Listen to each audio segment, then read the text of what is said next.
Trump administration has approved the continued sale of Chinese drones in America, including to the U.S. military. But will this approval do anything to ease the overall suspicion of Chinese high-tech? Then we open a window onto China's relations with the Pacific island nation of Vanuatu. What made the recent extradition of 6 Chinese fugitives so controversial? I'm Zhong Shi in for Liu Xing today. Welcome to The Point.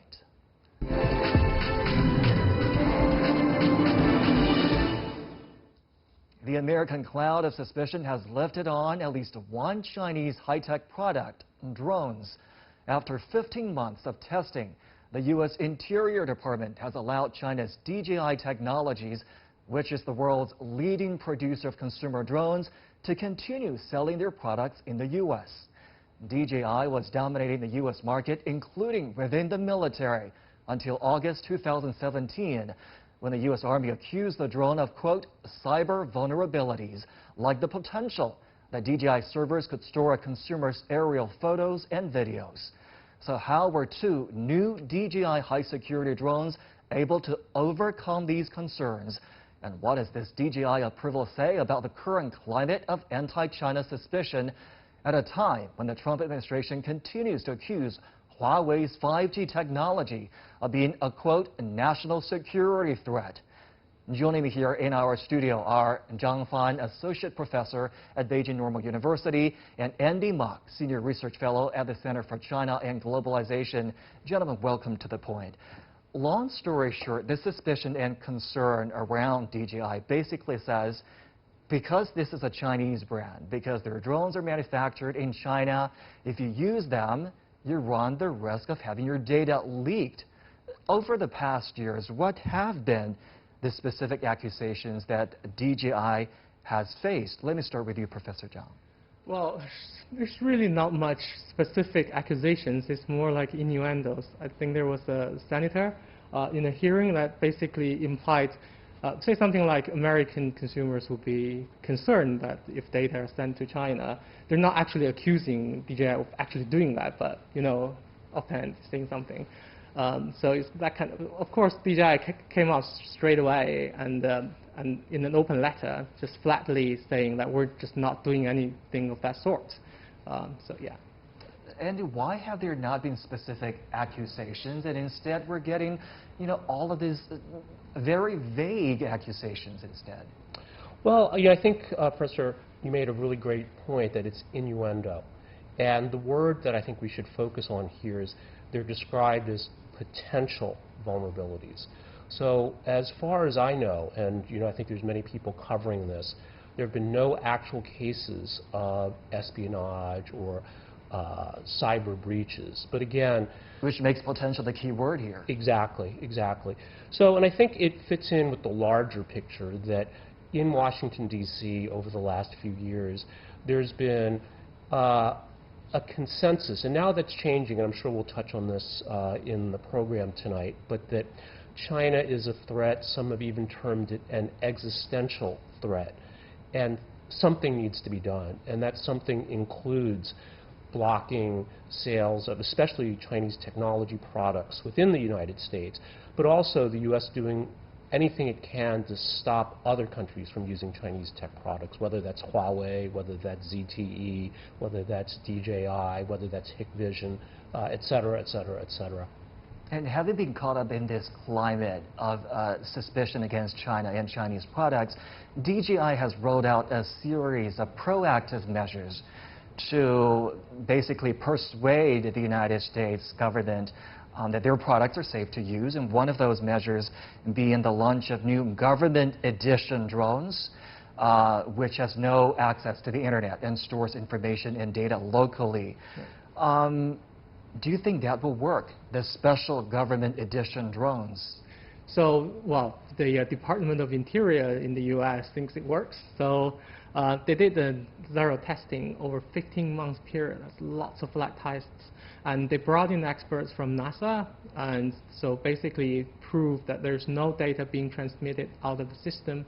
It works as DJI claimed, and it's safe. So from a technical point of view, anything that could be tested has already been tested. So, yeah. And how long, Andy, do you think this green light from the Interior Department on DJI will go towards, making DJI more reliable and more trustworthy? Well, I think there's two aspects to this, Zhang. So first of all, as probably most of our audience knows, that DJI has something like an 80% market share in the United States. So there really aren't any viable substitutes for what DJI does in terms of technology, cost, performance. So I think that's the first point. And there are increasingly mission-critical applications for drones. Let's put aside the military, but firefighters. So for example, using drones to help keep firefighters safe, putting out fires more quickly. So these are applications that are mission-critical where real lives are on the line. And if there isn't a solution used, there are real-world consequences to that. So I think that's one realization of why the green light was given to DJI. The second that I think is very important to recognize too is that all data is not fungible, meaning that first of all, no digital device is completely secure. There's always some risk, and businesses, governments, individuals have to make a trade-off.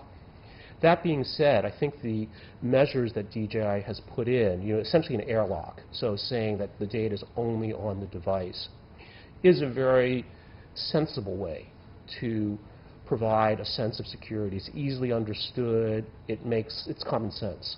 But even if that were breached, how valuable from a national security perspective is data about a particular burning house or a burning factory? So this is what I mean when I say data is not fungible. So even if a lot of this data is at risk. Some of the concern is also on privacy, private information, and private data being leaked.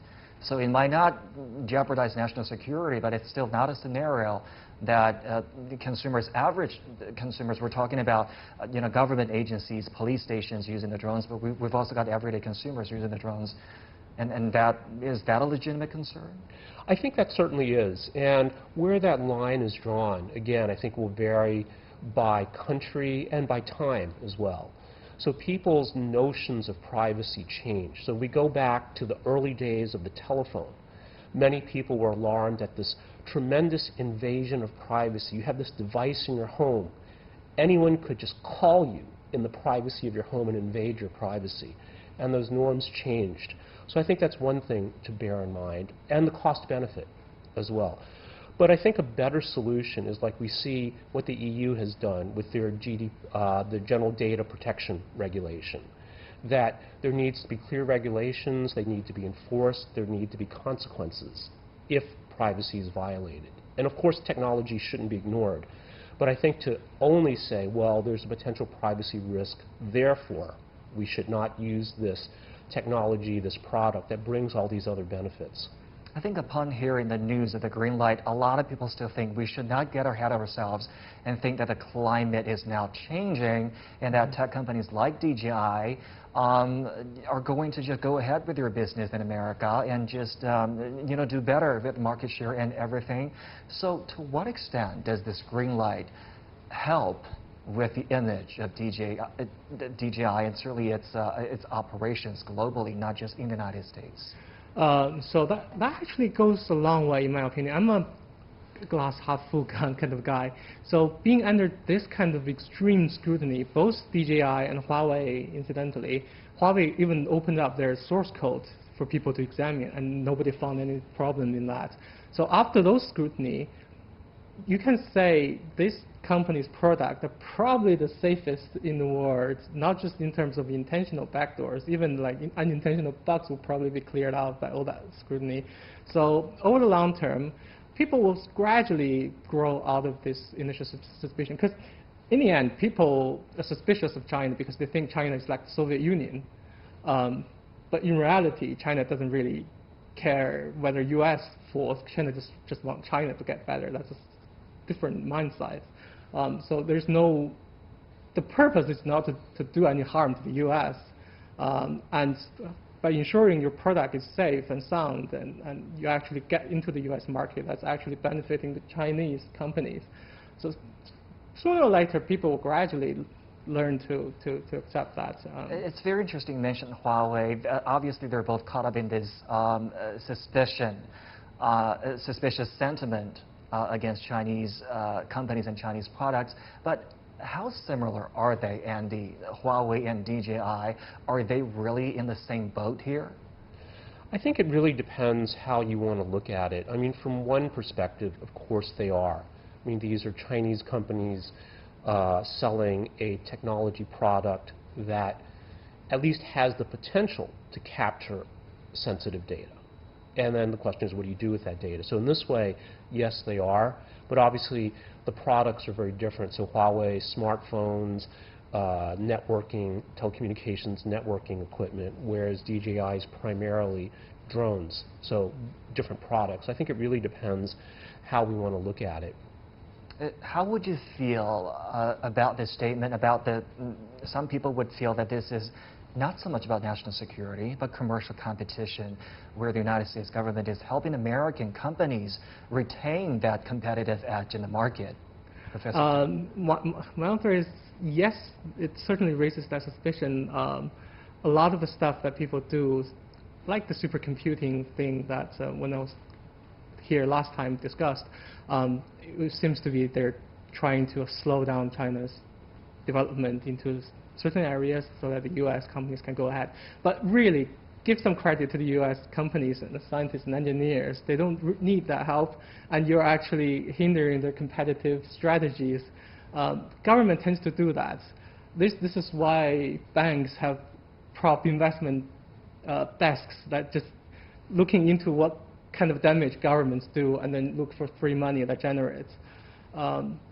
So yeah, American companies are competitive. They're occupying the most profitable part of the global value chain. They want to somehow move that down the value chain and bring back old-style manufacturing to the U.S. I don't know why that's the case, but. Andy, DJI has also announced plans to move some of its manufacturing to the United States, to California in particular. What will that do in terms of helping DJI with its business in America? Well, I think it's a very sensible move and a very even savvy move, because for better or worse, political decisions have become much more important in the United States today. So not that long ago, people said the business of the United States is business, meaning that government should stay out of the way and really just referee, let the market work. But we see, particularly in the Trump administration, that there are important political considerations, whether that's bringing back manufacturing jobs, competing with countries like China, so that businesses, whether they're domestic American businesses, European businesses, Chinese businesses, Korean businesses, need to factor this in. So how are the politics of this? What does it look like? What are the optics like? And I think DJI, by doing this, is hitting all of those. So manufacturing in the U.S. will create some jobs there. It's a good news headline. And I think substantively, it has some benefits. Now you've got a shorter supply chain, quicker time to market, faster feedback cycle. So there's a lot of benefits. Of course, probably it'll be more expensive. At least some of the cost line items will be higher manufacturing in the U.S. than it would be, say, in China. But I think overall, when you include the politics of it, I think it turns out to be a good decision. I want to get both your takes on this before we go, on what really is happening here, because we're having this approval on DJI, and we're having the approval on Huawei to buy American technology again. Does that say something about the Trump administration's attitude or general sentiment towards how to deal with the trade frictions and to deal with Chinese tech companies in particular? Professor? I would like to think that's some goodwill shown by the Trump administration to get the trade talks back on track and hope a trade deal will happen. I actually think it will benefit China to have a balanced trade. Good political will there, Andy? No, I think this is actually the more interesting part of the story, is the politics and the symbolism of this. I mean, this can be, on the merits, it makes a lot of sense that DJI products are very important to many American customers. But I think the symbolism here is this is an olive branch, but also the politics in that I think this shows the hardliners have maybe overplayed their hand. President Trump now is exerting his authority by saying, you know, Vice President Pence, Secretary of State Pompeo, John Bolton, you know, we are not going to go over the top here in attacking China. We need to consider this holistically. And look at the pain this has been caused so far. Farmers in the U.S. are being hurt very badly. American businesses are being hurt. Their sales to Huawei, billions of dollars by companies like Intel, by Qualcomm, by Micron. Even Bible publishers are being hurt if these new tariffs go into effect because of the kind of paper, the printing machinery that's needed is only available in China. So I think President Trump takes all this into account because he is the president of the entire United States after all, and not just looking to pursue a narrow goal of finding a worthy adversary to go fight. And interesting and potentially very crucial development here. I want to thank you both for taking part in our program today. That's